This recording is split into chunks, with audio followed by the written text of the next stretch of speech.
அனைவருக்கும் வணக்கம். Good evening. நான் பேசுறது கேக்குதா? ஓ சார், கேக்குது சார்.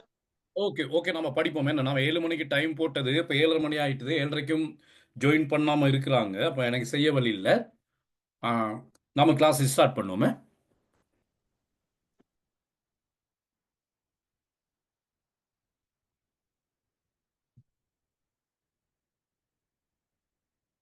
சரி, நாம இன்றைக்கு பார்க்க போற பகுதி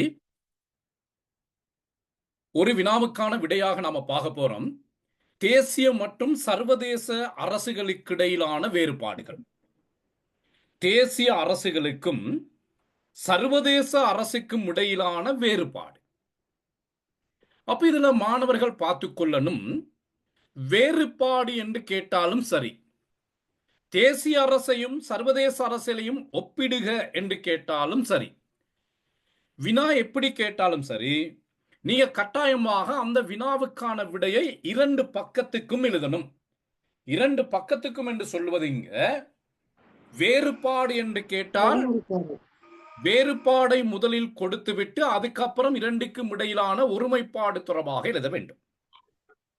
வேறுபாடு கேட்டால் வேறுபாடை முதலில் கொடுத்துவிட்டு அதன் பிறகு இரண்டுக்கும் இடையிலான ஒருமைப்பாடு தொடர்பாக எழுத வேண்டும். அதே வேளையில ஒருமைப்பாடு கேட்டால் ஒருமைப்பாடை முதலில் கொடுத்துவிட்டு இது இரண்டுக்கும் இடையிலான வேறுபாடுகள் தொடர்பாகவும் நீங்க வினாவுக்கான விடைய எழுதணும். இது கட்டாயமாக வரக்கூடிய ஒரு வினா, மிக இலகுவான ஒரு வினா.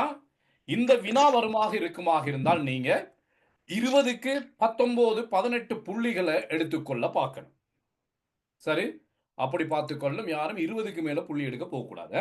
20க்கு குறைவாக 19 18 அப்படி புள்ளி எடுக்கிற மாதிரி பார்த்துக்கொள்ளணும். சரி, இப்போ இந்த வினாவுக்கான விடை எழுதுகின்ற பொழுது மாணவர்கள் ஒரு சின்ன ஒரு முன்னுரை ஒன்று எழுதுறீங்க, அறிமுகம் ஒன்று எழுதுறீங்க. தேசிய அரசு எனப்படுவது, தேசிய அரசு என்றால் என்னது? அரசு என்று சொன்னால் என்னது? எல்லையிடப்பட்ட நிலப்பரப்பை அடிப்படையாக கொண்டு நிலைத்து வாழும் மக்களினால் அரசாங்கம் என்னும் ஸ்தாபனத்தினூடாக இறைமை அதிகாரத்தை கொண்டு சர்வதேச அங்கீகாரத்துடன் தொழிற்படுகின்ற ஒரு அமைப்பு அரசு அல்லது தேசிய அரசு என்று சொல்லப்படும்.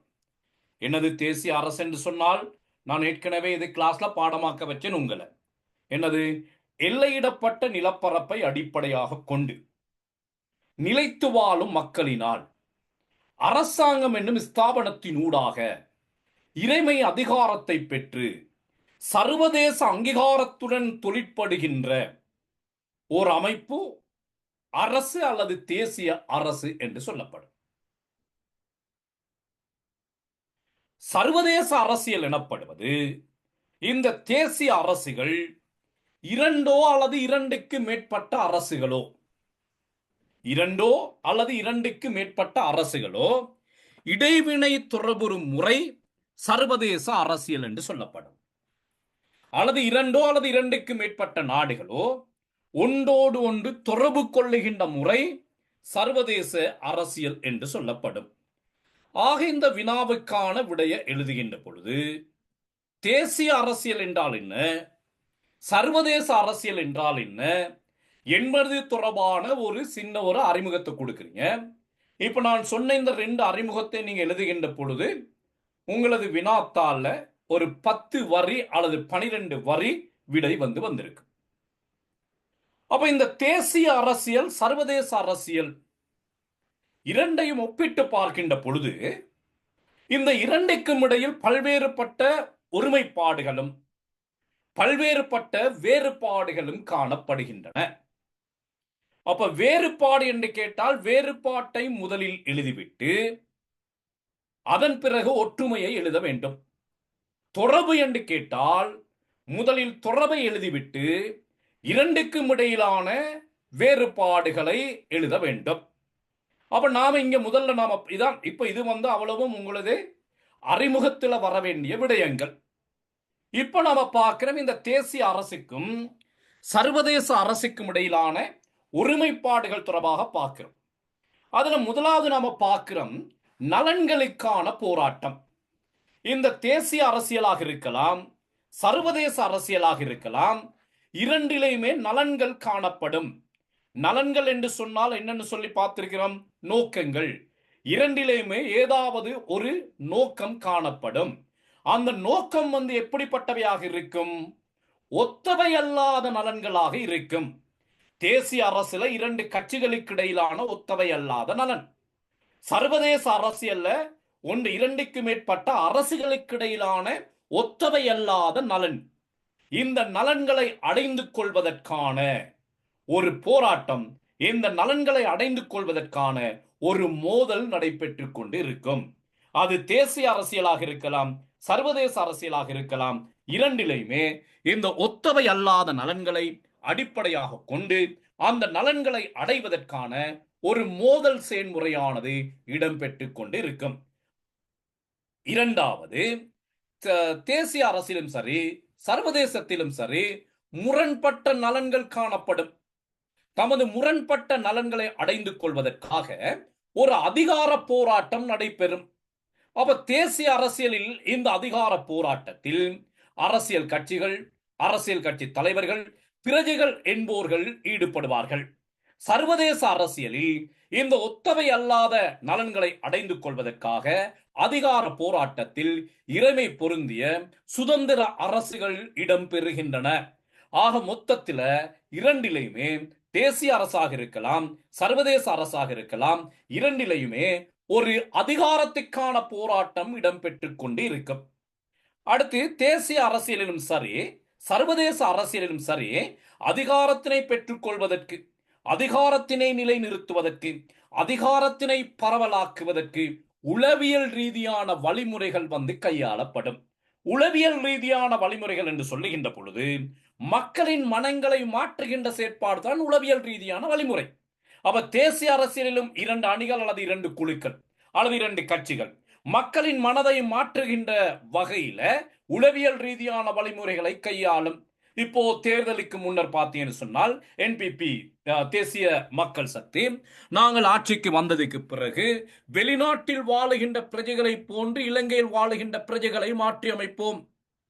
இப்ப ஜனாதிபதியாக இருந்தவர் பல்வேறு பட்ட மேடைகள்ல சொல்லி இருக்கிறார். எப்படி சொன்னால் தேர்தலுக்கு முன்னர் இப்ப வெளிநாட்டுகளுக்கு நான் போயிருக்கிறேன், வெளிநாட்டுல போய் பார்க்கிற நேரத்தில் அந்த வெளிநாட்டில இருந்து இந்த இலங்கைக்கு சுற்றுலா பிரயாணிகள் போறாங்க. அந்த சுற்றுலா பிரயாணிகள் எல்லாருமே வெளிநாட்டுல பெரிய பெரிய வேலைகள் செய்யல, அவங்க பல்வேறு தரப்பட்ட வேலைகள் செய்யறாங்க. கூட்டுற தொழில் செய்யறாங்க, சுத்திகரிப்பு தொழில் செய்யறாங்க. இப்படி பல்வேறுபட்ட தொழில்களை செய்தாலும் அவர்களுக்கு போதுமான அளவு வருமானம் கிடைக்குது. அந்த வருமானத்தை அடிப்படையாக கொண்டு அந்த வெளிநாட்டவர்கள் வேறு நாடுகளுக்கு சுற்றுலா வருகின்றார்கள். இலங்கைக்கு வருகின்றவர்களும் அப்படிப்பட்டவர்கள் தான், அதில் நிறைய பேர் இருக்கின்றார்கள். அப்படிப்பட்ட ஒரு நிலைப்பாட்டை இலங்கை வாழுகின்ற மக்களுக்கும் நான் ஏற்படுத்தி கொடுப்பேன். இலங்கையில வாழுகின்ற மக்களும் இப்படி இங்கிருந்து வெளிநாடுகளுக்கு சுற்றுலா செல்லக்கூடிய அளவுக்கான ஒரு நாட்டை நான் கட்டியெழுப்புவேன் என்று மக்கள் மத்தியில் பேசினார். இது உளவியல் ரீதியான வழிமுறை. அதே நேரத்தில் ரணில் விக்ரமசிங்க என்ன சொன்னாரு? அவர் என்ன சொல்றாரு? நான் ஆட்சிக்கு வந்ததுக்கு பிறகு அரசு உத்தியோகத்தரின் சம்பளத்தை இவ்வளவாக அதிகரிப்பேன், 2048 ஆண்டில் இலங்கை ஒரு அபிவிருத்தி அடைந்த நாடாக மாற்றி அமைப்பேன். மக்களின் மனதை மாற்றுகின்ற உளவியல் ரீதியான நடவடிக்கைகள் இது தேசிய அரசியலில் காணப்படும்.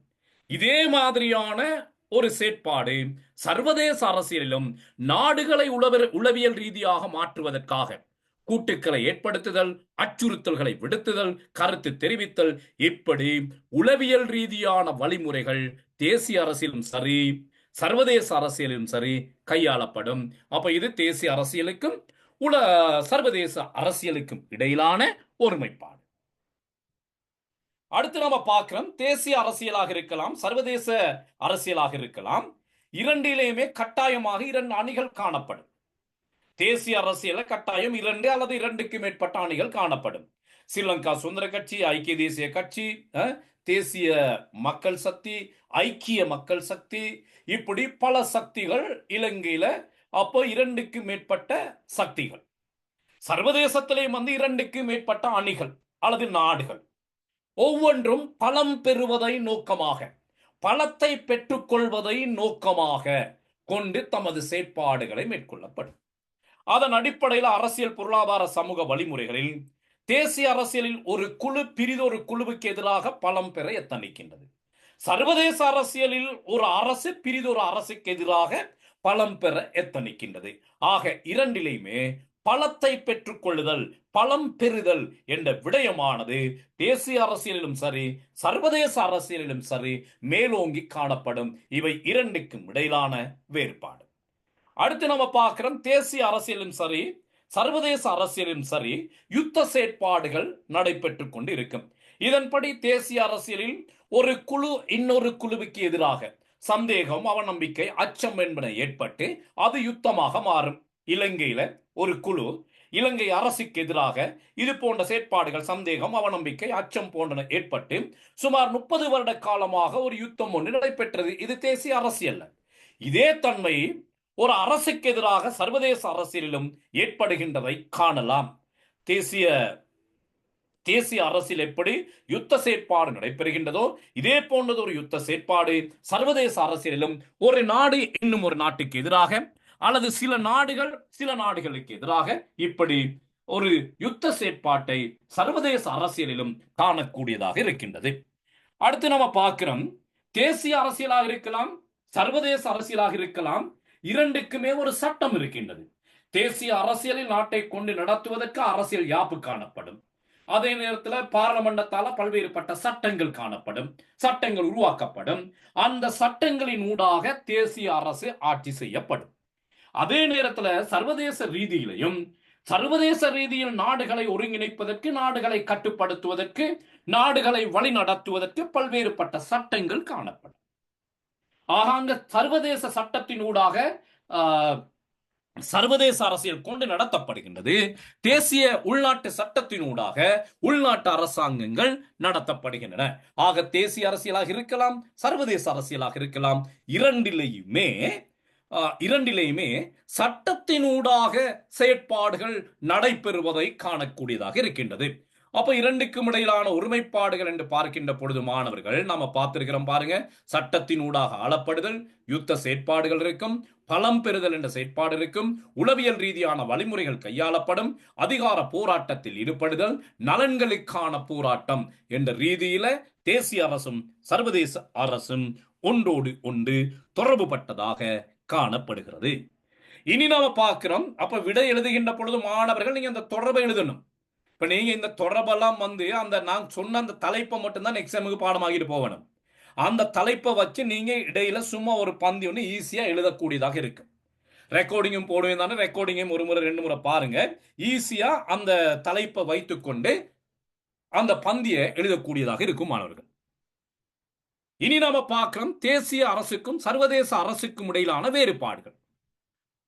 இப்ப இந்த தேசிய அரசுக்கும் சர்வதேச அரசுக்கும் இடையில பல்வேறுபட்ட ஒருமைப்பாடுகள் காணப்படுவதை போன்று இந்த தேசிய அரசுக்கும் சர்வதேச அரசுக்கும் இடையில் பல்வேறு வகையான வேறுபாடுகளும் காணப்படுகின்றன. இப்ப அதை நம்ம முதலாவது பார்க்கிறோம், ஒழுக்க நியமங்கள்.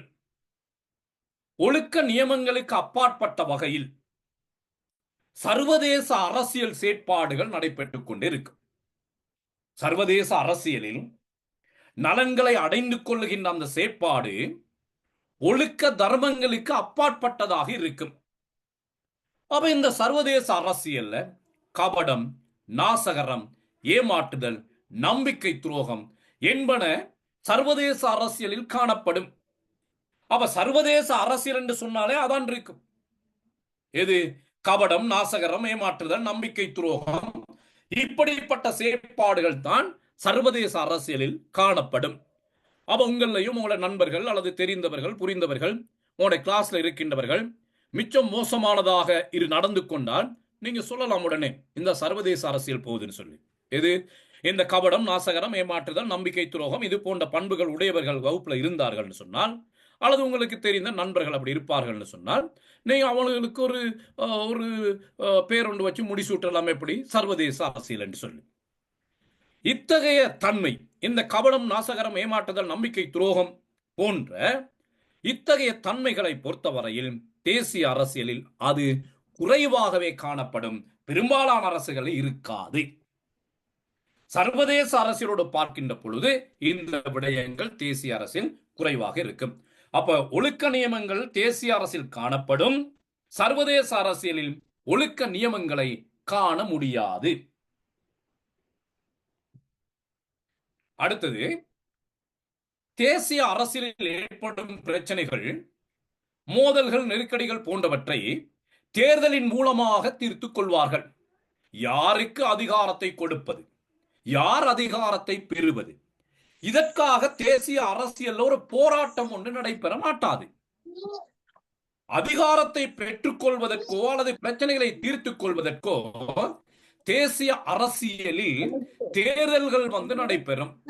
ஆக தேசிய அரசியலில் ஏற்படுகின்ற மோதல்கள், நெருக்கடிகள், பிரச்சனைகள் போன்றன தீர்த்துக் கொள்வதற்கு தேர்தல்கள் நடத்தப்படுகின்றன.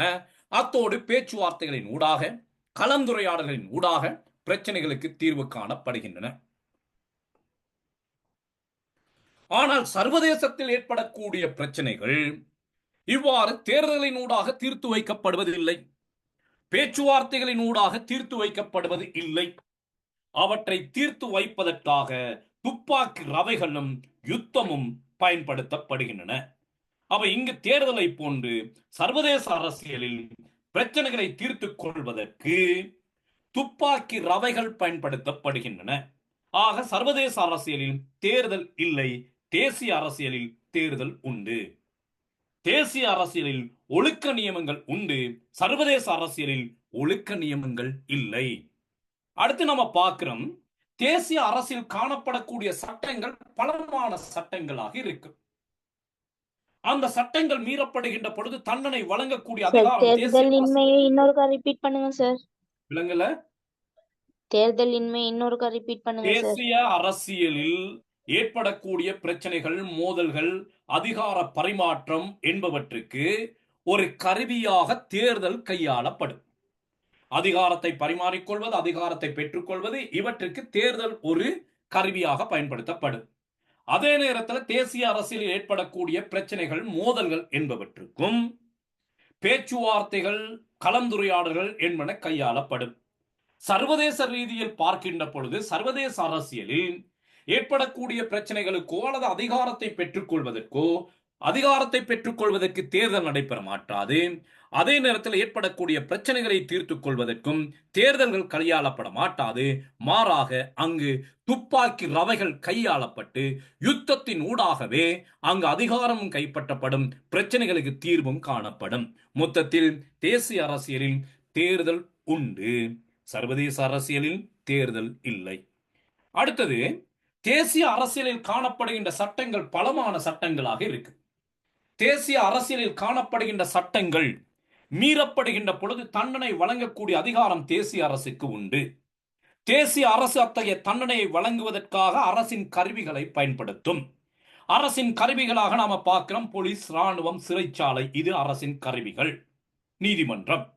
அப்போ இவற்றை பயன்படுத்தி தேசிய அரசின் சட்டங்கள் மீறப்படுகின்ற பொழுது நடவடிக்கை எடுக்கக்கூடிய அதிகாரம் தேசிய அரசுகளுக்கு உண்டு. சர்வதேசத்தில் சட்டம் இருக்கின்றது, ஆனால் சர்வதேச சட்டங்கள் மீறப்படுகின்ற பொழுது நடவடிக்கை எடுக்கக்கூடிய ஒரு சக்தி வாய்ந்த கருவி காணப்படுவதில்லை. சர்வதேச போலீஸ், சர்வதேச ராணுவம், சர்வதேச சிறைச்சாலை என்று அப்படி ஒன்று இல்லை. அடுத்தது, சர்வதேச அரசியல்ல பங்கு பெற போது இறைமை பொருந்திய நாடுகள். தேசிய அரசியல்ல பங்கு பெற போது யாரு? பிரஜைகளும் அரசியல்வாதிகளும். பிரஜைகளையும் அரசியல்வாதிகளையும் சிறையில போடலாம். சர்வதேச அரசியல செயற்பாட்டாளர் யார்? இறைமை பொருந்திய நாடுகள். அப்ப யாரை பிடிச்சி சிறையில போடணும்? யாருக்கு தண்டனை வழங்கணும்? நாட்டுக்கு. எந்த நாட்டை எந்த சிறையில போடுவது? அப்ப இதன் அடிப்படையில் பார்க்கின்ற பொழுது தேசிய அரசின் சட்டங்கள் பலமான சட்டங்களாக காணப்பட, சர்வதேச அரசியலின் சட்டங்கள் பலவீனமான சட்டங்களாக காணப்படுகின்றன. அடுத்தது, தேசிய அரசில் அரசை கொண்டு நடாத்துவதற்கு ஒரு அங்கம் காணப்படும், ஒரு முகவர் காணப்படும். தேசிய அரசியலில் அரசை கொண்டு நடாத்துவதற்கு ஒரு அங்கம் அல்லது முகவர் என்ற கருவி காணப்படும். அதான் அரசாங்கம். அப்ப இந்த அரசாங்கத்தை அடிப்படையாக கொண்டு தான் அரசுகளின் இருப்பு, பாதுகாப்பு, கௌரவம், பொருளாதாரத்தை கட்டி எழுப்புதல், தேசிய பிரச்சனைகளுக்கு தீர்வு காணுதல், பாதுகாப்பு, இது போன்ற விடயங்கள் அரசாங்கம் என்னும் ஸ்தாபனத்தினூடாக கொண்டு நடாத்தப்படும் தேசிய அரசியல். தேசிய அரசு நேரடியாக தொழிற்பட மாட்டாத அரசாங்கம் என்னும் ஸ்தாபனத்தின் ஊடாக தொழிற்படும். சர்வதேசத்தில் சர்வதேச அரசை கொண்டு நடாத்துவதற்கு அத்தகைய அரசாங்கம் ஒன்று இல்லை. ஆகவே அரசாங்கம் இல்லாத ஒரு ஆட்சி சர்வதேசத்தில் காணப்பட தேசிய அரசில் அரசாங்கத்துடனான ஒரு ஆட்சி காணப்படுகிறது. சார், அப்ப வீட்டோ அதிகாரத்தை பயன்படுத்தி செய்யப்படுற வீட்டோ அதிகார ராணுவம் அப்ப எதுல சார் வரும்? வீட்டோ அதிகாரம் யாருக்கு இருக்குது? வீட்டோ அதிகாரம் யாருக்கு இருக்குது? அது அமெரிக்க ஜனாதிபதிக்கு மட்டும். அது அமெரிக்க ஜனாதிபதிக்கு இருக்குது. அப்ப அதை நாம சர்வதேச அரசியலோட தொடர்புபடுத்த இயலாது. சர்வதேச அரசியலோட தொடர்புபடுத்த இயலாது. அப்ப அதெல்லாம் அமெரிக்க ஜனாதிபதி தன்னுடைய அதிகாரத்தை பயன்படுத்தி உலகை கட்டுப்படுத்துகின்ற ஒரு செயற்பாடே ஒழிய அது சர்வதேச சட்டத்தினூடான செயற்பாடு அல்ல. சரி, சர்வதேசத்துல அரசாங்கம் என்ற அமைப்பே இல்லை. ஓகே, அதான் விடயம். எதுவும் டவுட் இருந்தா கேட்டுக்கொள்ளுங்க குயிக்கா. சரி சார். Okay, right. அடுத்து நம்ம பார்க்கணும் கருவிகளின் பயன்பாடு. சர்வதேச அரசியலில் ஒவ்வொரு அரசும் தமது நோக்கங்களை அடைந்து கொள்வதற்காக சில கருவிகளை பயன்படுத்துகின்றன. நோக்கங்களை அடைந்து கொள்வதற்காக சில கருவிகளை பயன்படுத்திக் கொள்கின்றன சர்வதேச அரசியலில். அத்தகைய கருவிகளாக நம்ம பார்க்க, இப்ப சர்வதேச அரசியலில் தமது நோக்கத்தை அடைந்து கொள்வதற்காக அரசுகள் பயன்படுத்தப்படுகின்ற கருவிகள் யாவை? ஒன்று வெளிநாட்டு கொள்கை, பொருளாதார அதிகாரம், ராஜதந்திரம், கூட்டு பாதுகாப்பு, அதிகார சமநிலை, இப்படி சர்வதேசத்தில் பல கருவிகள் காணப்படுகின்றன. இத்தகைய கருவிகள் தேசிய அரசுக்குள் இல்லை. தேசிய அரசுக்குள் இதற்கு பதிலாக தமது அதிகாரத்தை பயன்படுத்திக் கொள்வதற்காக ராணுவம், போலீஸ், சிறைச்சாலை, நீதிமன்றம் போன்ற கருவிகள் காணப்படுகின்றது. அப்ப இந்த கருவி பயன்பாட்டின் அடிப்படையில் தேசிய அரசும் சர்வதேச அரசும் வேறுபடுகிறது. அடுத்து நம்ம பார்க்கிறோம், ஒவ்வொரு அரசும் சர்வதேச அரசியலை தமது இருப்பினை உறுதிப்படுத்த தனிப்பட்ட பொறுப்பினை கொண்டுள்ளன. அவை அதிகாரத்தினை கைப்பற்றி தமது இருப்பினை உறுதிப்படுத்த முயற்சிக்கின்றன. இதன் போது சர்வதேச அரசியலில், அப்ப சர்வதேச அரசியலில் ஒவ்வொரு அரசும் தமது இருப்பினை உறுதிப்படுத்திக் கொள்ள, தமது இருப்பினை தக்க வைத்துக் கொள்ள முயற்சிக்கின்றன. இந்த வேலையை செய்கின்ற பொழுது சர்வதேச அரசியலில் சமாதானத்தை விட யுத்தமே நடைபெற்றுக் கொண்டிருக்கும். சர்வதேசம் என்று சொல்லுகின்ற பொழுது அங்கு நிதமும் யுத்தம் நடந்து கொண்டுதான் இருக்கு. இப்ப நீங்க உலகத்தில் எடுத்து பார்த்தீங்கன்னு சொன்னா, 20-25க்கு மேற்பட்ட நாடுகள்ல ஏதோ ஒரு யுத்தம் ஒன்று நடந்து கொண்டே இருக்கு. யுத்தம் இல்லாத ஒரு நாட்டை, யுத்தம் இல்லாத ஒரு நாளை சர்வதேசத்தில் எதிர்பார்க்க முடியாது. எனி டைம் எங்கேயோ ஒரு இடத்துல யுத்தம் நடந்து கொண்டுதான் இருக்கும் சர்வதேசம். ஆனால் தேசிய அரசியல் அப்படி பார்க்கின்ற பொழுது அந்த தன்மை குறைவாக இருக்கு. நீங்க கேட்கலாம், இலங்கையில் அங்க வெடிக்குது, இங்க வெடிக்குது, அங்க சுட்டு தள்ளுறான், நீதிமன்றத்துக்குள்ளால சொல்லி சுட்டு திரிறான், அப்ப தேசிய அரசியலும் இப்படித்தானே இருக்குது என்று சொல்லி இலங்கையை நாம உதாரணமா எடுத்துக்கொள்ள கூடாது. நாம் ஒரு நல்ல நாட்டை எடுத்து பார்க்கிறோம். அப்ப அப்படிப்பட்ட நாடுகளை இப்படிப்பட்ட செயற்பாடுகள் நடைபெற மாட்டாது. சரியா? இதனை அந்த விடயம் போட்டால் போதும் எனது இருப்பினை உறுதிப்படுத்துவதற்கு. அடுத்தது அரசியல் அமைப்பு காணப்படாமை. தேசிய அரசியலில் அரசை வழிநடாத்துவதற்காக ஒரு அரசியல் அமைப்பு காணப்படும். ஆட்சியாளர்கள் சட்டங்களை உருவாக்குகின்ற பொழுதும் அதனை நடைமுறைப்படுத்துகின்ற பொழுதும் எவ்வாறு நடந்து கொள்ள வேண்டும் என்பதை தெளிவுபடுத்துவது அரசியலமைப்பு சட்டம். ஆட்சியாளர்கள் சட்டங்களை உருவாக்குகின்ற பொழுதும் அதனை நடைமுறைப்படுத்துகின்ற பொழுதும் எவ்வாறு நடந்து கொள்ள வேண்டும் என்பதை தெளிவுறுத்துவது அரசியல் அமைப்பு. இப்படிப்பட்ட அரசியல் அமைப்பொண்டு, அரசியலமைப்பு வாதம் தொடர்பாக நாம 301 பார்த்திருக்கிறோம். இப்படிப்பட்ட அரசியல் அமைப்பொண்டு தேசிய அரசியல் காணப்படும். சர்வதேச அரசியலில் சர்வதேச சட்டம் காணப்படுமே ஒழிய சர்வதேச அரசியல் அமைப்பு இப்படி ஒன்று காணப்பட மாட்டாது. சர்வதேச சட்டம் இருக்கும், ஆனால் சர்வதேச அரசியல் அமைப்பு காணப்பட மாட்டாது. ஆக தேசிய அரசியலில் அரசியல் அமைப்பு காணப்படும், சர்வதேச அரசியலில் அரசியல் அமைப்பு காணப்பட மாட்டாது. இதன் அடிப்படையில் ரெண்டும் வேறுபடுகிறது. அடுத்து ஒழுக்க செயற்பாடு. தேசிய அரசியலில் ஒழுக்க செயற்பாடுகளுக்கு முக்கியத்துவம் கொடுக்கப்பட்டிருக்கும். சர்வதேச அரசியலில் ஒழுக்க செயற்பாடுகளுக்கு முக்கியத்துவம் கொடுக்கப்பட்டிருக்க மாட்டாது. மாறாக நாசகரம், கபடம், நம்பிக்கை துரோகம் இது போன்ற செயற்பாடுகள் வந்து அங்கு காணப்படும். அடுத்து நம்ம பார்க்கிறோம், தேசிய அரசியலில் பிரதானமான செயற்பாட்டாளர்களாக அரசியல் கட்சிகள், பிரஜைகள், அரசியல்வாதிகள் என்போர் காணப்படுவார்கள். தேசிய அரசியலில் பிரதானமான செயற்பாட்டாளர்கள், அரசியல் கட்சிகள், மைக் ஆன் பண்ணி கொண்டே இருக்கேன், நானும் ஓப் பண்ணி கொண்டே இருக்கிறேன், அப்புறம் எனக்கு சூடாகும். தேசிய அரசியலில் பிரதானமான செயற்பாட்டாளர்கள், அரசியல் கட்சிகள், அரசியல் தலைவர்கள், பிரஜைகள் போன்றவராக இருப்பார்கள். சர்வதேச அரசியலில் பிரதானமான செயற்பாட்டாளர்களாக இருக்க போவது இறைமை பொருந்திய சுதந்திர அரசுகளும், சர்வதேச அமைப்புகளும், பல்தேசிய கம்பெனிகளும், செல்வாக்கு மிக்க நபர்களும் சர்வதேச அரசியலின் பிரதான செயற்பாட்டாளர்களாக காணப்படுவார்கள். செயற்பாட்டாளர்கள் என்ற ரீதியில இரண்டும் வேறுபடுகிறது. அடுத்து கவர்ச்சிகரமான தன்மை. தேசிய அரசியலில் சாதாரண பொதுமக்களை கவர்ந்திருப்பது போல சர்வதேச அரசியலில் பொதுமக்களை கவர்ந்தெடுப்பதற்கு கவர்ச்சிகரமான தன்மைகள் அங்கு பயன்படுத்தப்பட மாட்டாங்க. இப்ப நாம இங்க பார்த்திருந்தோமே, தேசிய அரசியலில் கவர்ச்சிகரமான தன்மைகள் கையாளப்படும் என்று கேட்டால், நான் இப்ப ஜனாதிபதி தேர்தலுக்கு முன்னர் ஆற்றிய உரை ஒன்று உங்களுக்கு சொல்லியிருந்தேன். வெளிநாட்டு சுற்றுலா பிராணிகள் இப்படி வராங்க, அவங்க எப்படி நடந்து கொள்றாங்க, அவங்களுக்கு எப்படி சம்பளம். அதே போன்று இலங்கையில் உள்ளவர்கள் வேறு நாடுகளுக்கு செல்லணும், வேறு நாடுகளுக்கு சுற்றுலா போகணும். இலங்கையில் இருக்கிற அத்தனை வீடுகளையும் ஒரு வாகனம் இருக்கணும், ஒவ்வொருத்தரும் வாகனம் எடுத்து ஓடணும். அப்படிப்பட்ட நாட்டை உருவாக்குவதுதான் தேசிய மக்கள் சக்தியின் வேலையாக இருக்கும். நாங்கள் ஆட்சிக்கு வந்து குறுகிய காலத்தில் அந்த வேலையை செய்து முடிப்போம் என்று சொன்னார்கள் தேர்தலுக்கு முன்னர். கவர்ச்சிகரமான தன்மை, கவர்ச்சிகரமான ஸ்பீச். ஆனால் இன்றைக்கு சரியா 3 லட்சம் 4 லட்சமாக இருந்த பைக் வந்து 10 லட்சம், 10 லட்சமாக இருந்த முச்சக்கர வண்டி வந்து இப்ப 20 லட்சம், 19 லட்சம், 20 லட்சம். சாதாரண எந்த ஒரு வாகனமும், புதிய வாகனமும் 1 கோடி ரூபாய்க்கு கீழே இல்லை. அப்போ வரலாற்றுல இதுவரையும் இல்லாத அளவுக்கு வாகனங்கள் விலை கூடின சார் ஒரு அரசாங்கம். காலத்துல நீங்களும் என்பிபிக்கு சப்போர்ட் பண்ண ஆள் தானே சார்?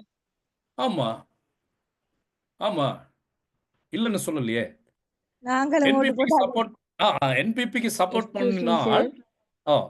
ஒரு நிமிஷம் நான் சொல்லி முடிச்சிடறேன். என்பிபிக்கு சப்போர்ட் பண்ணினால் அந்த அரசாங்கத்தால செய்யற எல்லா வேலையையும் ஏற்றுக்கொள்றது முட்டாள்தனம். சப்போர்ட் பண்ணினாலும் சப்போர்ட் பண்ணாவிட்டாலும் அதன் நல்லது கெட்டதுகளை பேசுறது தான் பொருத்தமானது. இதே போல நல்ல விடயமும் இருக்கு. சப்போர்ட் பண்ணினேன் அப்படிங்கிற விடயத்தை நல்ல விடயமும் என்னால பேச முடியும். ஆனால் அவர்களால் சொல்லப்பட்ட 2 வாக்குறுதிகள் அப்படியே சின்ன பின்னமாக்கப்பட்டிருக்குது.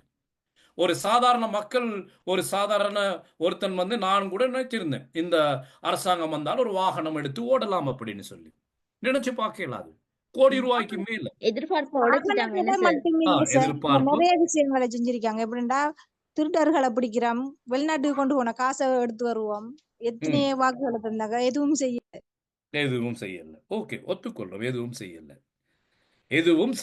என்ன சுதந்திரத்தின் விழாவுக்கு, சுதந்திரத்தின் விழாவுக்கு வந்து முன்னர் 200 மில்லியன் செலவழித்தார்கள். நாங்கள் 70 மில்லியன் தான் செலவழித்திருக்கிறோம். அவன் 130 மில்லியன் செலவு குறைச்சிருக்கிறோம் இப்படி என்று சொல்லுகின்றார்கள். செலவு குறித்தீர்கள், குறைத்த செலவு எங்க போனது? அது மக்களுக்கு வந்ததா? 70 வருடமாக 100 ரூபாய்க்கு இருந்த தேங்காய் 70 நாள்ல 200 ரூபாய்க்கு போனது. 70 வருடங்களாக தேங்காய் விலை 100 ரூபாய்க்கு வாரத்துக்கு 70 வருடங்கள் எடுத்தது. 100 ரூபாயிலிருந்து அந்த தேங்காய் 200 ரூபாய்க்கு போறதுக்கு எடுத்துக்கொண்ட நாட்கள் வந்து 70 நாட்கள். நாங்கள் ஆட்சிக்கு வரும்போது அரசு 180 ரூபாய், தற்போது 250 ரூபாய். அது நல்ல அரிசி, அதை விட விலையாக இருக்கு. ஓகே, இப்படி நல்லதையும் பேசலாம், கெட்டதையும் பேசலாம். அரசியலை படிக்கின்றவர்கள், கற்பிக்கின்றவர்கள் என்ன அரசியல் கொள்கையாக இருந்தாலும் சரி, அந்த கொள்கையை விமர்சன ரீதியாக பார்க்க தெரிஞ்சிருக்கணும். நான் பேசுறது ஓகேயா? Okay sir. ஓகே. இப்ப என்பிபி என்பிபி மோசம்னு சொல்லி பேசுனேன். இப்ப இது ஒரு 15 நிமிஷம் பேசுனேன்னு சொன்னா நீங்க அவ்வளவு பேர் என்பிபி இன்னும் நல்லோன்னு சொல்லி சொல்லுவீங்க. அப்படி என்னால பேச இயலும். ஒரு 15 நிமிடம் என்பிபி நல்லம் அப்படிங்கிற முறையில அவங்க செய்த வேலைகளை அதை வச்சு பேசுனேன்னு சொன்னால், அட இதை நாம விளங்கி கொள்ளாம இருந்தோமா என்று நீங்க முடிவெடுப்பீங்க. நான் இப்ப அந்த கோணத்துல பேசல. இப்பொழுது நானும் அதிருப்தியை அடைஞ்சிருக்கிற ஒரு இலங்கை குடிமகன் என்ற ரீதியில எதிராகவே நான் அந்த என்னுடைய வாதத்தை இதோட முடிக்கிறேன். Okay, right. கவர்ச்சிகரமான தன்மைகள் வந்து அங்க கையாளப்பட்டது. எல்லாரும் கவர்ச்சிகரமான தன்மை. அதே போல இவர் யாரு, சஜித் பிரேமதாசையும் அப்படித்தான் கவர்ச்சிகரமான தன்மைகளை வந்து அவர் கையாளுவார். ரணில் விக்ரமசிங்கே அப்படித்தான். அதே போல மஹிந்த ராஜபக்ச அவர் ஒரு ஜாதியான கவர்ச்சிகரமான தன்மையை கொண்டு வந்து கையாளுவார். எப்படி சகிலா சிலுக்கு அவங்கள கொண்டு வந்து ஆட்டம் போடுறதில்லை. அவருடைய கவர்ச்சிகரமான தன்மை என்று சொல்லுகின்ற பொழுது அவர் இப்படி ஒரு பெரிய ஒரு சிங்கள மக்கள் பல்லாயிரக்கணக்கான மக்கள் வந்து கூடியிருக்கிற ஒரு மேடையில் மைக் முன்னால் இருந்து அவர் சில வார்த்தைகள் பாய்ப்பார். மேக்காப்பே மௌபிமு, மேக்காப்பி ரெக்க கண்டோன்னு, இது எங்களது தாய்நாடு, இந்த தாய்நாட்டை நாம் பாதுகாத்துக் கொள்ளணும். அப்படி சொன்ன வாக்கில் அவருடைய கண்ணில் இருந்து அப்படியே கண்ணீர் தண்ணி வடியும். கண்ணீர் தண்ணி வடிஞ்சதுக்கு அப்புறம் இங்க இருக்கிற அவ்வளோ சிங்களவனு கையிலஞ்ச போட்டு தன்னுடைய கண்ணில் துவாரத்தவனே தொடப்பான். டிவியில் பார்த்து கொண்டிருக்கிறவனும் அவ்வளோ பேரும் அவன் மஹிந்த ராஜபக்சையை பார்த்து அழுகுவான். நாட்டில் பாதுகாப்பு இல்லை, நாட்டில் பாதுகாப்புன்னு சொன்னால் நாங்கள் தான் வரணும். ஒரு பக்கம் எல்டிடி தலை தூக்கி கொண்டிருக்கிறாங்க, அவங்க இல்லாமல் ஆக்கணும்னு சொன்னால் நாங்கள் வரணும். இதற்காகத்தான் உங்கள்கிட்ட நாங்கள் அதிகாரத்தை கேட்கிறோம். இது மஹிந்த ராஜபக்சனுடைய கவர்ச்சிகரமான பேச்சுக்கள், அவரது கவர்ச்சிகரமான நடவடிக்கைகள். நடக்குதா இல்லையா? நடந்ததா அப்படி இல்லையா? நடந்ததா அப்படி இல்லையா? ஓகே. அப்ப இது வந்து தேசிய அரசியல்ல இப்படிப்பட்ட கவர்ச்சிகரமான தன்மை வந்து இருக்கும். சர்வதேச அரசியல்ல வந்து அப்படி கவர்ச்சிகரமான தன்மைகள் வந்து காணப்பட மாட்டாது. சர்வதேச அரசியல்ல தனிப்பட்ட நபர்களை கவர வேண்டிய அவசியப்பாடு இல்லையே. சர்வதேச அரசியல்ல கவர வேண்டும் யார? நாடுகளை. அப்ப அங்கு அந்த கவர்ச்சிகரமான தன்மைகள் வந்து எடுப்பட மாட்டாது. அப்போ ஒழுக்க நியமங்கள், அப்போ இரண்டுக்கும் இடையிலான வேறுபாடுகளை தொகுத்து கொடுத்திருக்கிறோம். ஒழுக்க நியமங்கள் தேசிய அரசியலில் உண்டு, அங்க இல்லை. தேர்தல் தேசிய அரசியலில் உண்டு, அங்க இல்லை. தேசிய அரசியல்ல பலமான சட்டங்கள், சர்வதேச அரசியல்ல பலவீனமான சட்டங்கள். தேசிய அரசியல்ல அரசாங்கம் காணப்படும், சர்வதேச அரசியல்ல அரசாங்கம் இல்லை. சர்வதேச அரசியலில் சில கருவிகள் பயன்படுத்தப்படுகின்றன, தேசிய அரசியலில் அத்தகைய கருவிகள் இல்லை.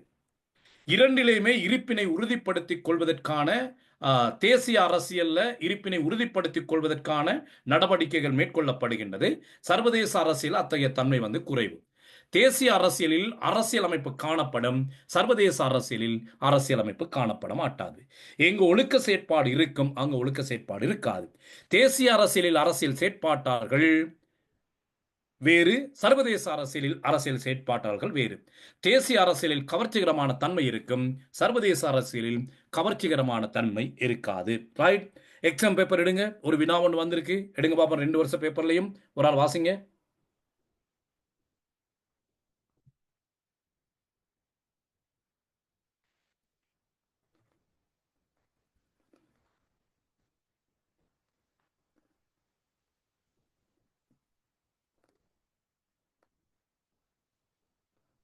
எங்க குயிக்கா?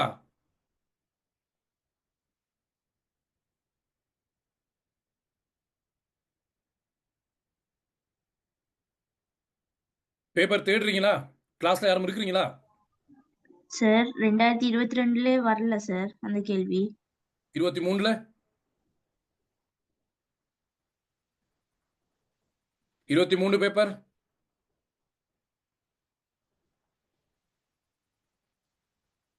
பேப்பர் யாருக்கிட்டையும் இல்லையா? இருக்கு சார், கொஞ்சம் இருங்க சார்.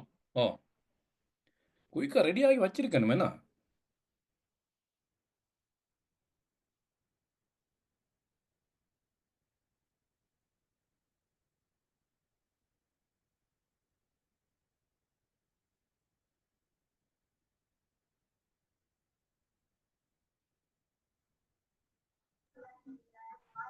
வரல 2023லயும் இல்ல சார். இல்ல. Right, okay. வரல. இந்த முறை உங்களுக்கான சுவர் கேள்வி இது. சரியா? நிச்சயமாக வரக்கூடிய ஒரு பகுதி தேசிய அரசியலையும் சர்வதேச அரசியலையும் ஒப்பிடுக அல்லது வேறுபடுத்துக. எப்படி சார் கேட்டாலும் ஓகே. ஒற்றுமை கேட்டா வேற்றுமையும் கீழே எழுதத்தானே சார் வேணும். ஒற்றுமையை கேட்டால் ஒற்றுமையை முதல்ல எழுதி வேற்றுமை சார். இருக்கின்றது என்பதை எழுதணும். வேற்றுமையை கேட்டால் வேற்றுமையை எழுதி பல ஒருமைப்பாடுகளும் இருக்கின்றது என்று விடைய எழுதணும். Okay sir. ஓகே, இந்த முறை கட்டாயமாக 100% இந்த வினா வரும். அவர் ரெடி பண்ணி கொண்டு போங்க. மிச்சம் லேசான ஒரு கேள்வி. மிச்சம் லேசான ஒரு கேள்வி தானே? ஓ சார். ஓம் சார். சர்வதேச அரசியல் பாடப்பரப்பு அது தேவையில்லை, அது நான் படிப்பிக்கல. தேவைப்பட்டுன்னு சொன்னால் பிறகு எப்பயாவது பார்ப்போம். ரைட், அடுத்த கேள்வி நாம பார்க்க போனோம். சர்வதேச அரசியலின் பிரதானமான செயற்பாட்டாளர்கள். சர்வதேச அரசியலின் செயற்பாட்டாளர்கள். தேசிய அரசியல் எனப்படுவது சர்வதேச அரசியல் எனப்படுவது நாடுகளுக்கிடையிலான அரசியல், நாடுகளுக்கிடையிலான உறவுகளை பேணுதல், நாடுகளுக்கிடையிலான தொடர்புகள் என பலவாறு வரைவிலக்கணப்படுத்தலாம். அவை இதற்கு நீங்களும் ஏதாவது இந்த வரைவிலக்கணம் இல்லாமல் நாம ஏற்கனவே நிறைய வரைவிலக்கணங்கள் பார்த்திருக்கிறோம். அந்த வரைவிலக்கணங்களை பார்த்துக் கொள்வீங்க. இத்தகைய உறவுகளை பேணும் ஊடகங்களை சர்வதேச அரசியல் செயற்பாட்டாளர்கள் என குறிப்பிடலாம். சர்வதேச அரசியல் எனப்படுவது நாடுகளுக்கிடையிலான உறவுகள், தொடர்புகள். அப்போ சர்வதேச அரசியலில் நாடுகளுக்கிடையிலான உறவுகளையும் தொடர்புகளையும் பேணுகின்ற செயற்பாட்டை மேற்கொள்ளுகின்றவர்கள் சர்வதேச அரசியல் செயற்பாட்டாளர்கள் என அழைக்கப்படுகின்றார்கள். அத்தகைய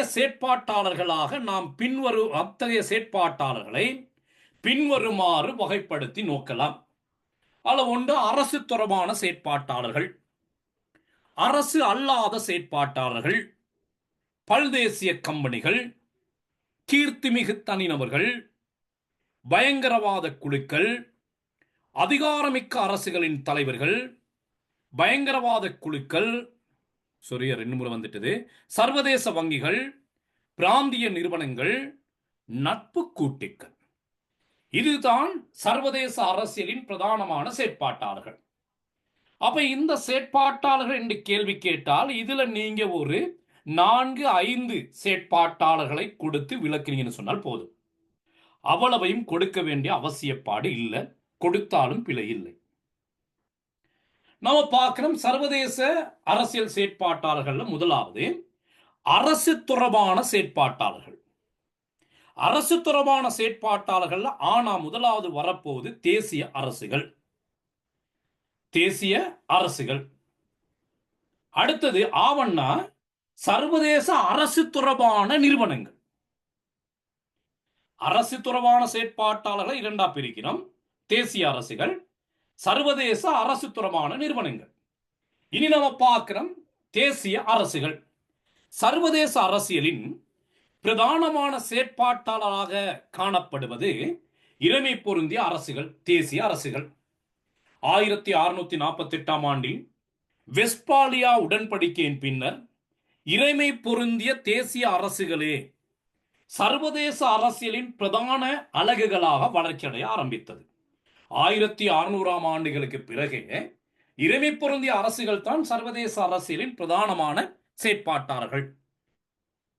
காலப்போக்கில் அரசுகளின் எண்ணிக்கை படிப்படியாக அதிகரித்து வந்த நிலையில் 1945 ஆண்டு ஐக்கிய நாடுகள் தாபனம் ஸ்தாபிக்கப்பட்ட பின்னர் 51 அரசுகள் அதில் உறுப்பு நாடுகளாக இடம்பெற்றன. தற்போது இவ்வெண்ணிக்கை 193 ஆகும். உறுப்புரிமை பெறாத அரசுகளையும் சேர்த்தால் 200 தாண்டும். இவை இறைமை பொருந்திய தன்னாதிக்கம் கொண்ட அரசுகளாக காணப்படுகின்றன. இத்தகைய இறைமை பொருந்திய தன்னாதிக்கம் கொண்ட அரசுகள் தான் சர்வதேச அரசியலின் பிரதானமான செயற்பாட்டாளர்கள். அவை இத்தகைய இறைமை கொண்ட இந்த அரசுகள் பருமன், சனத்தொகை, பொருளாதாரம், இராணுவ பலம் என்பவற்றின் அடிப்படையில் வேறுபட்டு இருந்தாலும் சகல அரசுகளும் சர்வதேச அரசியலில் ஒத்த அந்தஸ்தை உடையனவாக காணப்படுகின்றன. அப்ப இத்தகைய ஒத்த அந்தஸ்து உடைய இறைமை பொருந்திய சுதந்திர அரசுகள் தான் சர்வதேச அரசியலின் பிரதான செயற்பாட்டாளர்களாக தொழிற்பட்டு வருகின்றன. சரி, அப்போ அடுத்தது மாணவர்கள், இதுல இந்த விளக்கத்தை இன்னும் கொஞ்சம் நாம் விரிவா போயிருக்கிறேன்.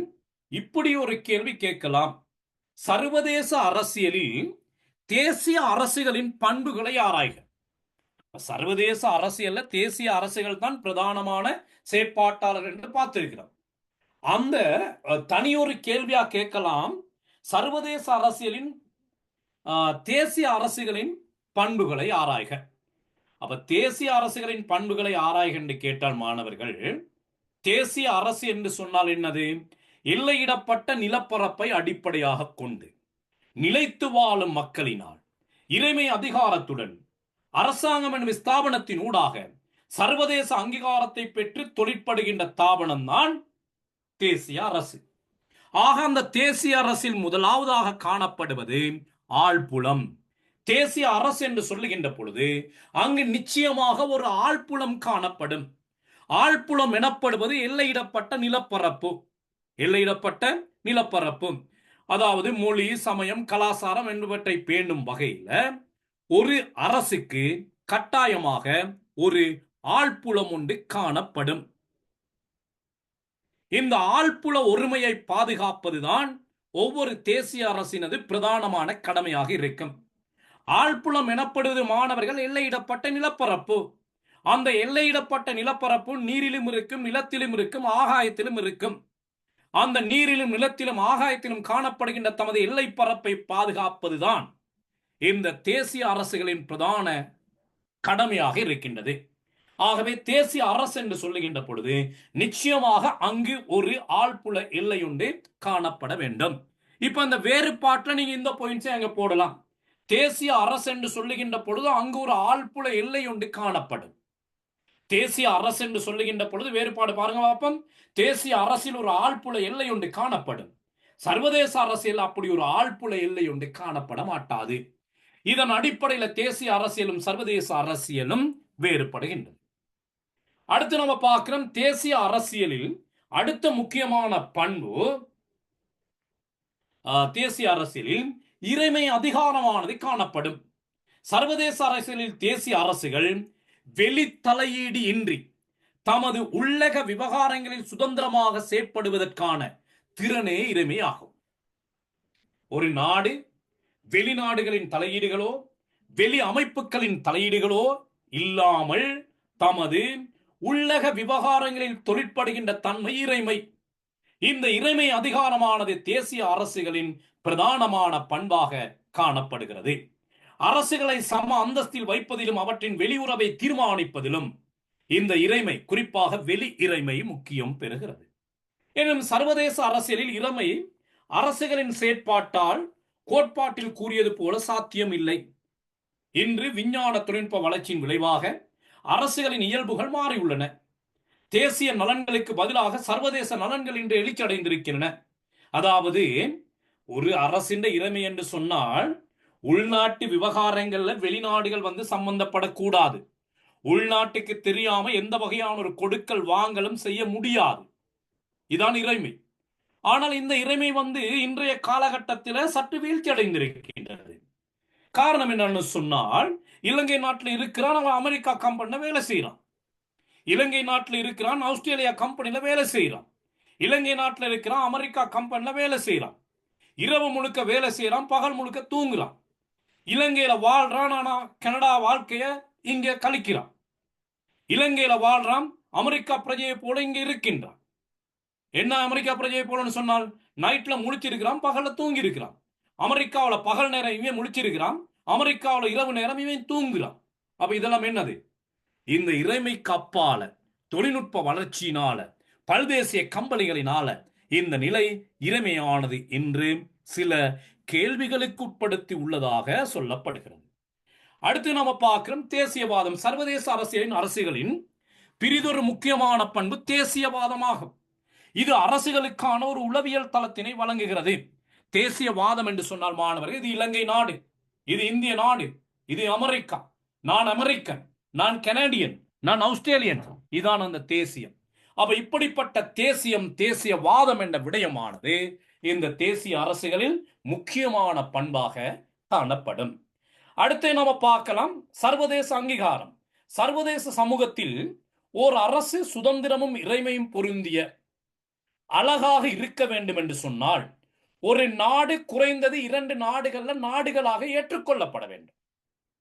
ஒரு நாடா இப்ப நாம கண்டியில இருக்கிற நாங்க கண்டியர்கள் நாங்க தனி நாடாக உருவாக்க போறோம்னு சொல்லி கண்டியில புல்லா வேலி அடிச்சுட்டு நாங்க இன்னையிலிருந்து கண்டியர்கள், நாங்க ஸ்ரீலங்கா இல்ல, இது கண்டி நாடு, இது மட்டக்களப்பு நாடு, இது யாழ்ப்பாணம் என்று நாம சொல்ல முடியாது.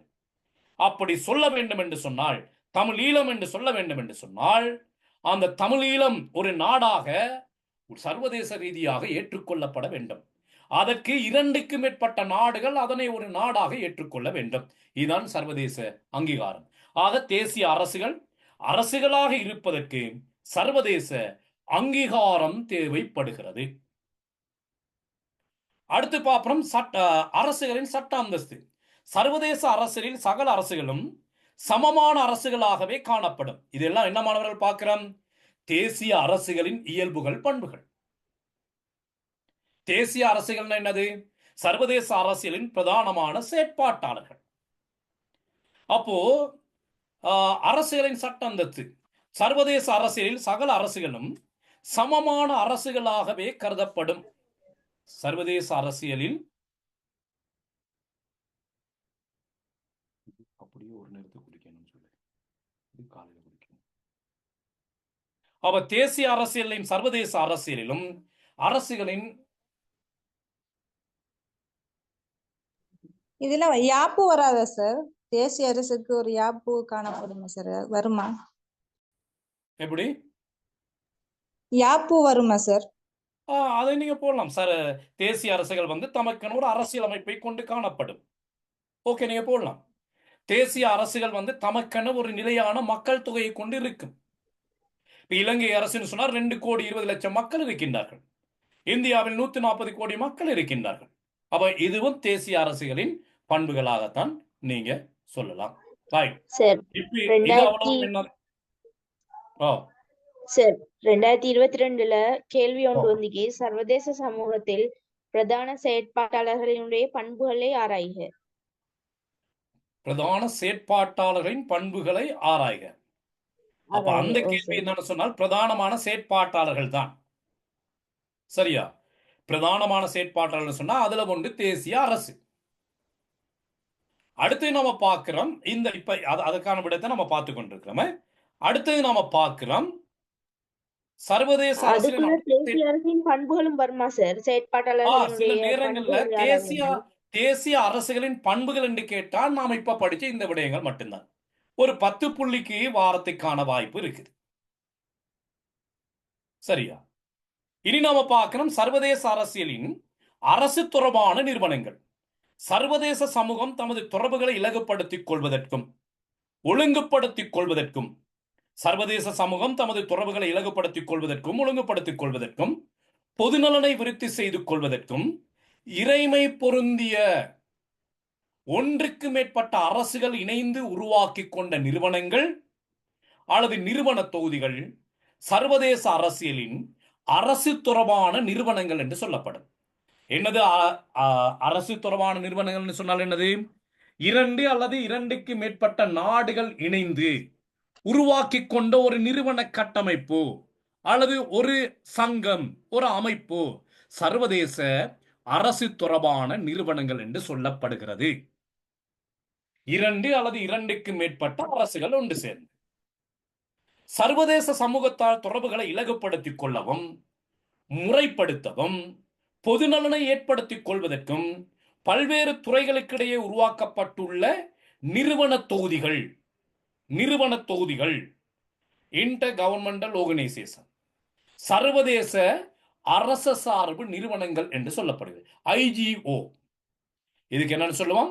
IGO. அரச சார்பற்ற நிறுவனங்கள் என்ன சொல்லுவோம்? INGO. இது IGO. அப்ப அத்தகைய நிறுவனங்களாக நாம பார்க்கிறோம் ஐக்கிய நாடுகள் தாபனம், இந்த சர்வதேச அரச சார்பு நிறுவனங்கள்ல மிக பிரதானமானது. இந்த ஐக்கிய நாடுகள் தாபனம் இன்றைக்கு 193 இறைமை பொருந்திய அரசுகளை தமது அங்கத்தவர்களாக கொண்ட மிகப்பெரிய சர்வதேச அரச சார்பு நிறுவனமாக காணப்படுகிறது. அப்ப இது சர்வதேச அரசியலின் பிரதானமான செயற்பாட்டாளர். இதற்கு அப்பால் 3க்கு மேல் அங்கம் பெறும் சர்வதேச அரச சார்பு பிராந்திய அமைப்புகளும் பல காணப்படுகின்றன. உதாரணமாக சார்க் அமைப்பு 8 நாடுகள், ஏசியான் அமைப்பு, ஐரோப்பிய ஒன்றியம், இப்படி பல பிராந்திய அமைப்புகளும் காணப்படுகின்றன. அதே நேரத்தில் சர்வதேச அரச சார்பு நிறுவனங்களாக பாதுகாப்பை அடிப்படையாக கொண்டு உருவாக்கப்பட்ட நேட்டோ, வார்சோ, இது போன்ற சர்வதேச அரச சார்பு நிறுவனங்களும் காணப்படுகின்றன. பாருங்க, 3க்கு மேற்பட்ட அங்கம் வகிக்கும் சர்வதேச நிறுவனங்கள்: சார்க் அமைப்பு, ஐரோப்பிய ஒன்றியம், சர்வதேச நாணய நிதியம், உலக வங்கி, உலக சுகாதார தாபனம், உலக உணவு விவசாய ஸ்தாபனம், உலக காலநிலை நிறுவனம், கிழக்காசிய ஒத்துழைப்பு மையம், வட அத்லாந்திக் உடன்படிக்கை நேட்டோ, இப்படி காணப்படுகிறது. இது அவ்வளவு என்னது? சர்வதேச அரச சார்பு நிறுவனங்கள். இது சர்வதேச அரசியலின் மற்றொரு முக்கியமான செயற்பாட்டாளராக காணப்படுகிறது. அடுத்து நாம பார்க்கிறோம், சர்வதேச அரசியலின் மற்றொரு செயற்பாட்டாளர் தான் சர்வதேச அரச சார்பற்ற நிறுவனங்கள். சர்வதேச அரச சார்பற்ற நிறுவனங்கள் தேசிய அரசுகளின் உத்தியோகபூர்வ அரசியல் பிரதிநிதித்துவம் காணப்படாத தேசிய அரசுகளின் உத்தியோகபூர்வ பிரதிநிதித்துவம் காணப்படாத சர்வதேச அமைப்புகளின் வலையமைப்புகளை, அப்ப இங்க தேசிய அரசுகள் அங்க அங்கத்துவம் வகிக்காது. உத்தியோகபூர்வமாக தேசிய அரசுகள் அங்கம் வகிக்காத, உத்தியோகபூர்வமாக தேசிய அரசுகள் அங்கம் வகிக்காத சர்வதேச அமைப்புகளின் வலையமைப்புகளை சர்வதேச அரச சார்பற்ற நிறுவனங்கள் என அடையாளப்படுத்த முடியும். சொல்லி பாருங்க, தேசிய அரசுகளின் உத்தியோகபூர்வமான அங்கத்துவமற்ற சர்வதேச வலையமைப்புகளை சர்வதேச அரச சார்பற்ற நிறுவனங்கள் என அடையாளப்படுத்துகின்றோம். இந்த சர்வதேச அரச சார்பற்ற நிறுவனங்கள் விசேடமாக ஒரே ஒரு நோக்கத்தை கொண்டதாகவோ அல்லது ஒன்றுக்கு மேற்பட்ட நோக்கத்தை கொண்டவையாகவோ இந்த சர்வதேச அரச சார்பற்ற நிறுவனங்கள் உருவாக்கப்பட்டிருக்கின்றன என்று சொல்லப்படுகின்றது. உலகில் சுமார் 40,000க்கு மேற்பட்ட சர்வதேச அரச சார்பற்ற நிறுவனங்கள் காணப்படுகின்றன. இந்த 40,000க்கு மேற்பட்ட இந்த சர்வதேச அரச சார்பற்ற நிறுவனங்களும் சர்வதேச அரசியலின் பிரதானமான செயற்பாட்டாளர்களாக காணப்படுகின்றன. இத்தகைய சர்வதேச அரச சார்பற்ற நிறுவனங்களாக நாம பார்க்கிறோம் சர்வதேச செஞ்சிலுவை சங்கம், சர்வதேச மன்னிப்பு சபை, சர்வதேச ஒலிம்பிக் கவுன்சில், சர்வதேச சுற்றுலா தாபனம். இதெல்லாம் என்னது? சர்வதேச அரச சார்பற்ற தாபனங்கள், என்ஜிஓக்கள். இப்ப இது இல்லாம நீங்க உங்களோட பிரதேசங்கள்ல சில அரச சார்பற்ற நிறுவனங்களை பார்த்திருப்பீங்க. எங்க ஏரியாவில் ஒன்று இருக்குது, HDO, human development organisation, plane நிறுவனம். இப்படி எங்க ஏரியாவில் பல அரச சார்பற்ற நிறுவனங்கள் தொழிற்பட்டு வருகின்றன. இதே போல உங்களது பிரதேசங்கள் நினைக்கிறேன் வடகிழக்கில் நிறைய அரச சார்பற்ற நிறுவனங்கள் இருக்கின்றன. அந்த நிறுவனங்கள் ஒன்றை நீங்க இங்கே உதாரணமாக போடலாம். அப்ப இவை சர்வதேச அரசியலின் அடுத்த முக்கியமான செயற்பாட்டலாக இருக்கின்றன. அடுத்து நாம பார்க்கிறோம் சர்வதேச அரசியலின் மற்றொரு பிரதானமான செயற்பாட்டாளராக என்று காணப்படுவது பல்தேசிய கம்பெனிகள், மல்டிநேஷனல் கம்பெனிஸ், கார்ப்பரேட் கம்பெனி என்று சொல்வார்கள். இந்தியாவில் இதை கூடுதலாக கார்ப்பரேட் கம்பெனி என்று சொல்லுகிறார். அப்போ இன்றைக்கு சர்வதேச அரசியலை தீர்மானிக்கின்ற மிக பிரதானமான நிறுவனங்களாக காணப்படுவது இந்த பல்தேசிய கம்பெனிகள். பல்தேசிய கம்பெனி என்று சொல்லப்படுவது மாணவர்கள், ஒரு அமைப்பு ஒரு நாட்டில் தமது பிரதான தலைமையகத்தை கொண்டு பல்வேறுபட்ட நாடுகளில் தமது கிளை நிறுவனங்களை உருவாக்கி தமது நடவடிக்கைகளை மேற்கொண்டு வந்தால் அது பல்தேசிய கம்பெனி. ஒரு நிறுவனம் ஒரு நாட்டில் தமது தலைமையகத்தை கொண்டு பல்வேறுபட்ட நாடுகளில் தமது கிளைகளை பரப்பி தமது நடவடிக்கைகளை மேற்கொண்டு வந்தால் அது வியாபாரமா இருக்கலாம், வர்த்தகமா இருக்கலாம், சுகாதாரமா இருக்கலாம், எப்படி சேவையாக இருக்கலாம், ஏதோ ஒரு நாட்டில் தலைமையகம் இருக்கும். உலகில் பல்வேறுபட்ட நாடுகளில் தமது பிராந்திய கிளைகள் காணப்படும். இப்படி இருக்கின்ற நிறுவனங்களை நாம சொல்லுவோம் பல்தேசிய கம்பெனிகள் என்று சொல்லுவோம். இப்ப KFC ஒரு பல்தேசிய கம்பெனி, கொக்கா கோலா ஒரு பல்தேசிய கம்பெனி, யூனிலிவர் ஒரு பல்தேசிய கம்பெனி, அகிஸ்கயார் விவசாயம் சம்பந்தமான ஒரு பல்தேசிய கம்பெனி. அவ பல்தேசிய கம்பெனிகள் 40,000 சொல்லலாம், அதை விட கூடுதலாக இருக்கு. அப்ப இப்படிப்பட்ட இந்த பல்தேசிய கம்பெனிகள் தான் இன்று சர்வதேச அரசியலை தீர்மானிக்கின்ற முக்கியமான அமைப்புகளாக காணப்படுகின்றன. அப்ப அந்த பல்தேசிய கம்பெனிகள்ல உள்நாட்டு சட்டம் செல்லுபடியாகாது. கொக்கா கோலா கம்பெனின்னு சொன்னா கொக்கா கோலா கம்பெனி அமெரிக்காவில் விலை ஏற்றினா இங்க விலை கூடும். இலங்கையில அங்க ஒரு பாலன விலைன்னு சொல்லுவாங்களே, ஒரு கட்டுப்பாட்டு விலையை இலங்கை அரசாங்கத்தால் அங்க விதிக்க இயலாது. அது கார்ப்பரேட் கம்பெனி, பல்தேசிய கம்பெனிகள் சொல்லுகின்ற விடயங்கள். சொல்லப்படுகின்றது மாணவர்கள், சில பல்தேசிய கம்பெனிகள் உலகில் காணப்படுகின்ற அரசுகளை விட அதிகப்படியான சொத்துக்களை கொண்டு காணப்படும். சார் எலன் மாஸ்க் கம்பெனி அதெல்லாம் அது பல்தேசிய கம்பெனி. ஒரு நாட்டுல தலைமையகம் இருக்கு, உலகத்தில் எல்லா நாடுகளிலும் கிளைகள் இருக்கு. அமேசான், அலி எக்ஸ்பிரஸ், டராசா, அடுத்து நீங்க ஓடுற பிக்மி, ஊபர், இது எல்லாமே பல்தேசிய கம்பெனிகள்ல வரும். அவை இவையும் சர்வதேச அரசியலின் பிரதானமான செயற்பாட்டாளர்களாக காணப்படுகின்றன. ஓகே, அடுத்து நம்ம பார்க்கிறோம் சர்வதேச அரசியலில் அடுத்த முக்கியமான பிரதானமான செயற்பாட்டாளராக காணப்படுபவர்கள் கீர்த்திமிகு நபர்கள். அதாவது உலகளாவிய ரீதியில் ஏற்றுக்கொள்ளப்பட்ட தலைவர்கள் பல காணப்படுகின்றார்கள். ஒன்று பரிசுத்த போப்பாண்டவர், அன்னை தெரேசா, ஐக்கிய நாடுகள் தாபனத்தின் பொதுச் செயலாளர், பொதுநலவாய அமைப்பின் பொதுச் செயலாளர். இவர்கள் எல்லாமே உலகில் பலம் பொருந்திய கீர்த்திமிகு தனிநபர்கள். இப்ப பரிசுத்த போப்பாண்டவர் ஒன்றை சொன்னார்னு சொன்னால் உலகில் வாழுகின்ற மக்கள் அரைவாசிக்கு மேற்பட்டவர்கள் அதனை கேட்பதற்கு தயாராக இருக்கின்றார்கள்.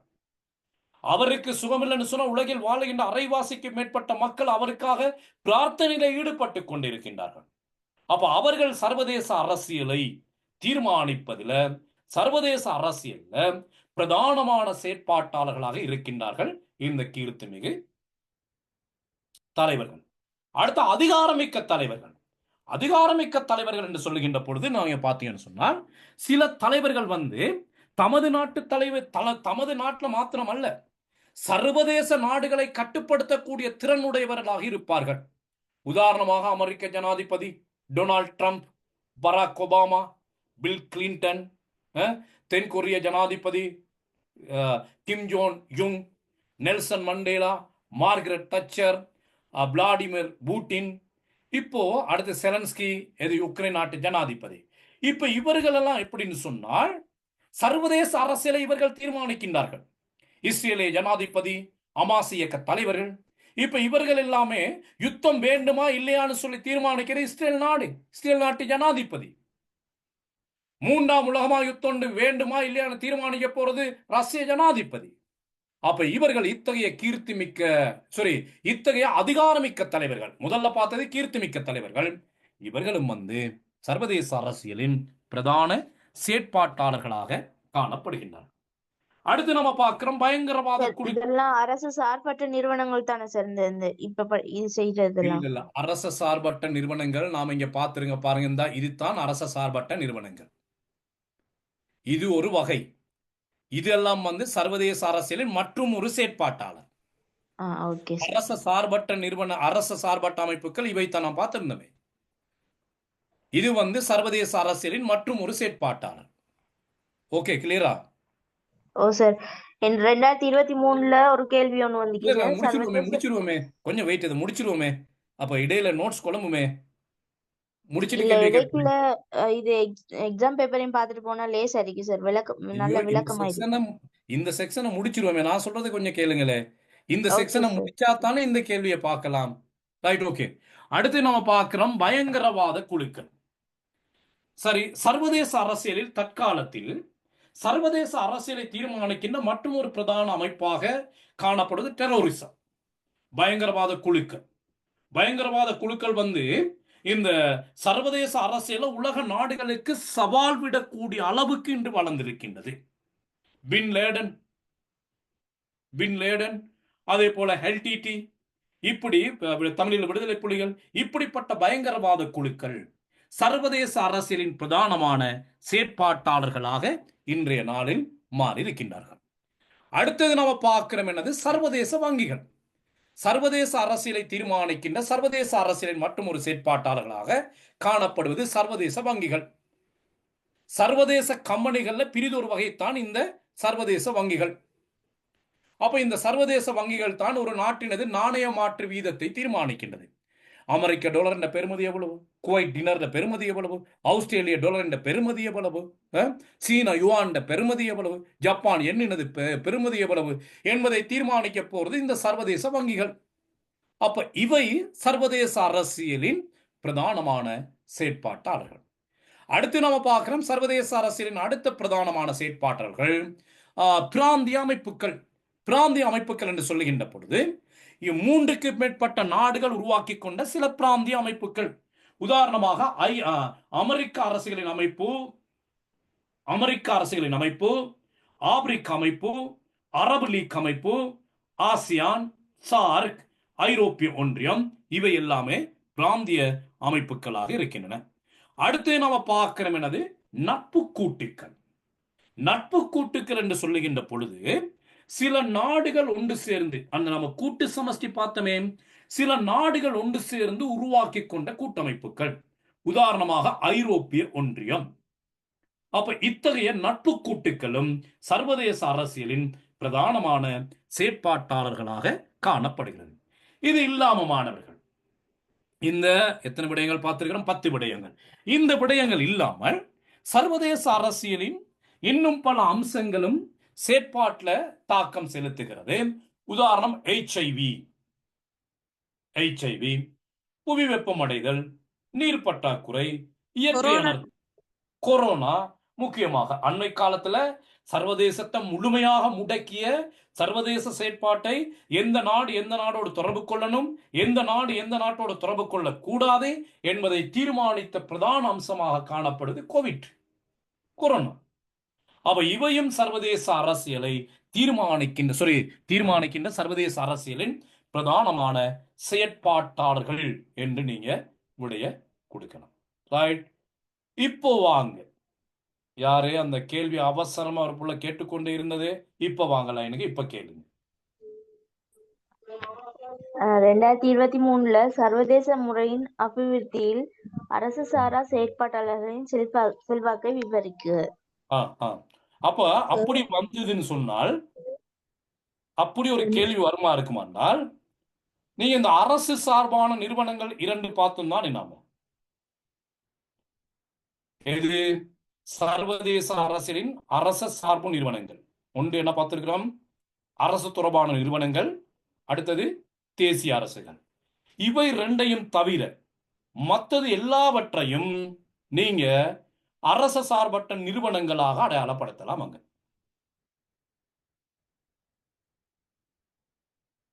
இந்த 2ஐயும் தவிர மற்றது எல்லாவற்றையும் அரச சார்பற்ற நிறுவனங்களாக நீங்க அங்க அடையாளப்படுத்தலாம், பிரச்சனை இல்லை.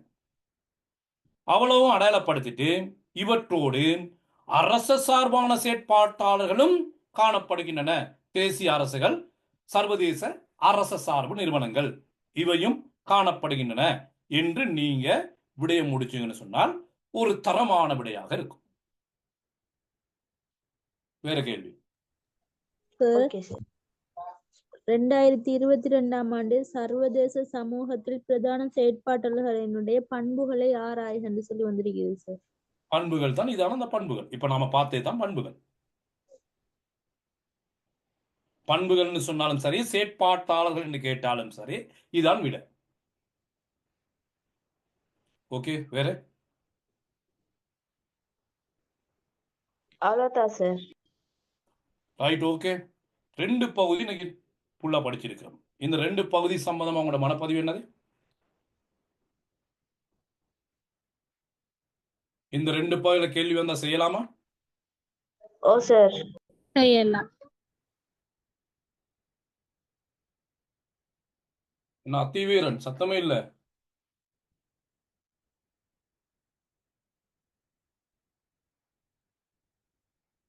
ஓ சார் கிளியர் சார், செய்யலாம்.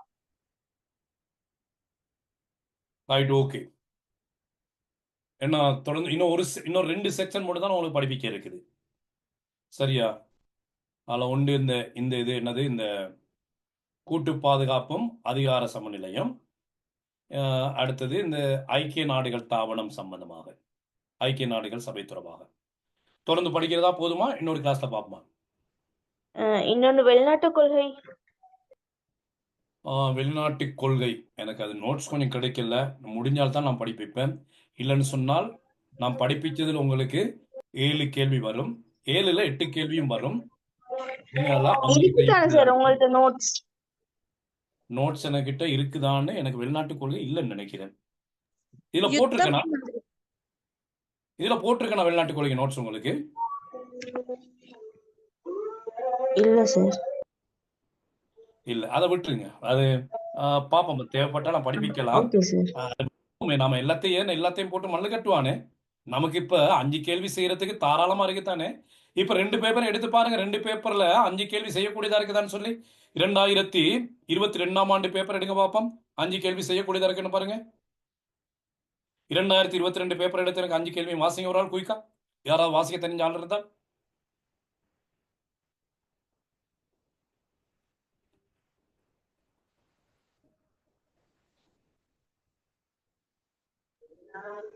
முதலாவது கேள்வி, சர்வதேச அரசியலில் இயல்பு பற்றி ஒரு கட்டுரை எழுதுக. ஓகே, அந்த கேள்வி விட சரியா படிச்சு. ஓ சார். ஓகே, மத்தாக்கள் வாய் திறந்து பேசுங்க. அடுத்த கேள்வி. இரண்டாவது, சர்வதேச அரசியலை கற்பதற்கான ஒன்றில் இலட்சியவாத அணுகுமுறை அல்லது யதார்த்தவாத அணுகுமுறையின் பொருத்தப்பாட்டினை விளக்குக. படிச்சிட்டோமா? ஓ சார். ஓ. மூன்றாவது, சர்வதேச சமூகத்தில் பிரதான செயற்பாட்டாளர்களுடைய பண்புகளை ஆராய்க. படிச்சிட்டோமா? ஓ சார். 3. அடுத்து. நாலாவது, ஒரு அரசின் தேசிய அதிகாரத்தினை தீர்மானிக்கும் பின்வரும் காரணிகளில் ஏதாவது ஒன்று பற்றி பரிசீலனை செய்க. 1 உள்வாரியாக தீர்மானிக்கும் காரணி, 2 வெளிவாரியாக தீர்மானிக்கும் காரணி. உள்வாரியான காரணிகள் ஃபுல்லா படிச்சுட்டோம் தானே? ஓ சார். வெளிவாரியான காரணிகள் தான் எது வெளிவாரியான காரணிகளை தான் நாம அடுத்த கிளாஸ்ல படிக்க போறோம். ஒரு நிமிஷம் அப்படி இருங்க. வெளிவாரியான காரணிகள்ல தான் நாம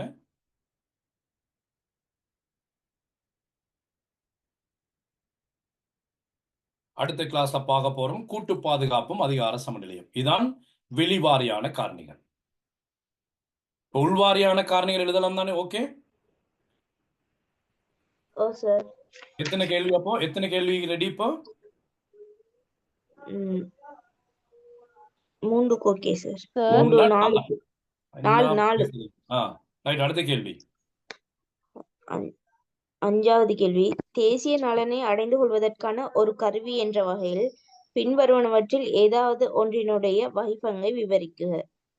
1 ராஜதந்திரம், 2 வெளிநாட்டு கொள்கை, 3வது யுத்தம்.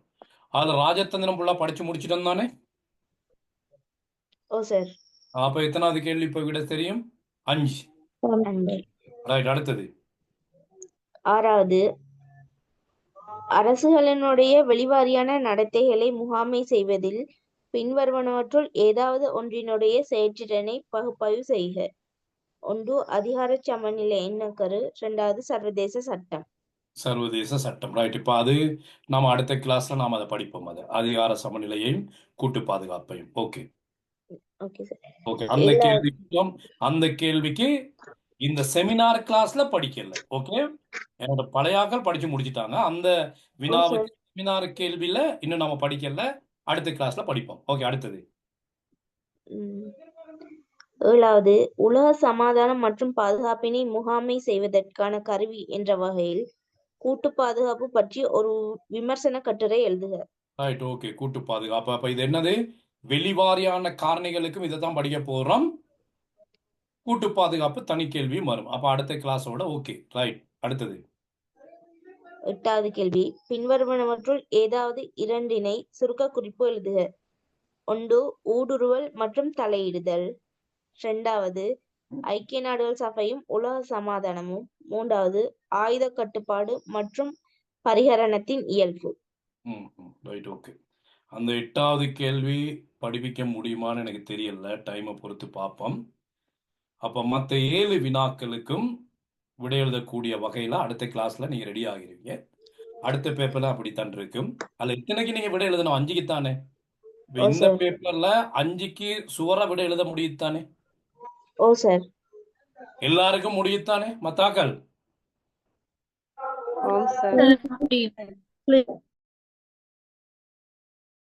Right, okay.